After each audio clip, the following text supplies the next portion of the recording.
drift off into much-needed sleep.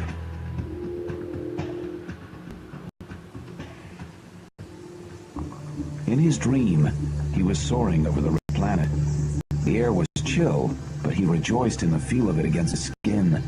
It was the Martian summer, and he was young and bursting with the joy of life. Below him, neat fields marched in serried ranks into the distance, reaching almost as far as the slopes of mighty Olympus Mons. The crops his people grew had been tailored especially for their arid environment. It was a miracle that anything at all grew in the thin red soil that had barely known rainfall for thousands of years. John smiled to himself, retreating into a reverie, a dream within a dream. Once when he was younger, he'd asked his grandfather why there was so little of the most precious liquid on Mars. The old man had knitted his great craggy brows, as if digging deep in his memory for an answer. This is just a story, John. But stories rival water as a people's major possession. If the people forget their stories, their imaginations shrivel. The imagination shrivels, hope withers and dies. Finally, the people themselves will die. The old man pulled his thick cape closer around him. Many years ago, when Mars was warmer, life was easy here. The people had much water, streams and rivers and lakes so great you could not see the other side. Young John had marveled at the old man's words. Water was the Martians' obsession. They arose before dawn and gathered the thin dew that condensed during the long dark nights on rocks and hardy desert plants. They invented water traps that could squeeze what few molecules of water there were out of the air itself. It was hard to imagine a time when water was so ubiquitous you could bathe in it, or swim in it, or sail a boat on it for days on end. But where did it go, Grandfather? Where did the water go? The old man's eyes were rheumy under his brows. As our planet cooled down, so its electromagnetic field faded.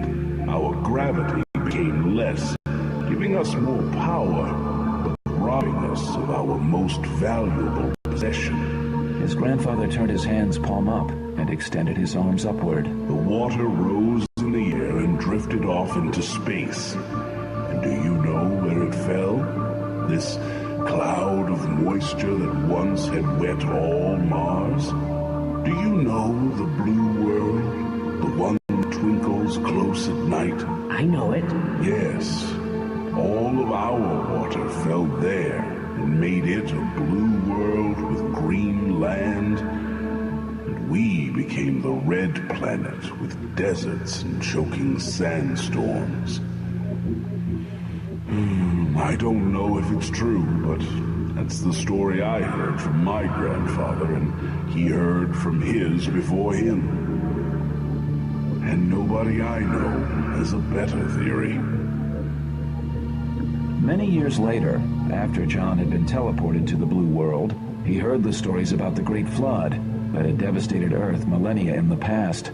Cultures from all over the world had myths detailing the incessant rain and the few survivors as their lands drowned. The Sumerians told tales of Utnapishtim and his family. The Hebrews remembered Noah and his ark. Every race, from Polynesian islanders to Siberian nomads, had a flood myth. Humans had come up with many explanations for the sudden inundation, from their god's wrath through sunspots and melting glaciers to a planetary superstorm. But John couldn't help wondering if maybe somehow, incredibly, an old man's tale to a young boy had actually been true. He'd loved his grandfather and spent long hours with the old man, absorbing all his wisdom. He was old and frail by the time John married, but he led the speeches and danced with the bride at John's wedding. When John's son was born a year later, the old man broke open a bottle of dew water he'd literally spent years collecting. They toasted the baby's health with water. When the old man finally died, it was in the knowledge that his line would go on and the stories would continue to be told. Although, as things worked out, the line did not go on, and the stories were not told. He puts